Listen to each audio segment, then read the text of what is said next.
Welcome to this short introduction to the CI Hub add-in for PowerPoint. This add-in enables you to connect to different systems simultaneously and place images and texts from these systems in PowerPoint. So let's switch to our digital asset management system. You can use the full text search to find your assets. The found image is a 35 megabyte Photoshop file. Now you can't use Photoshop files in PowerPoint, but the CI Hub add-in enables you to select a low-resolution file and place it. Texts are automatically formatted based on the frames.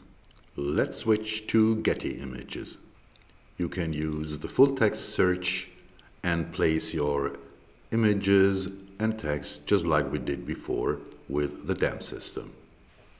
The CI Hub add-in is currently connected to more than 50 leading systems, and there will be much more in the upcoming months. Pricing starts with €1.99 per month per user. For further information, please check out our website at cihub.com.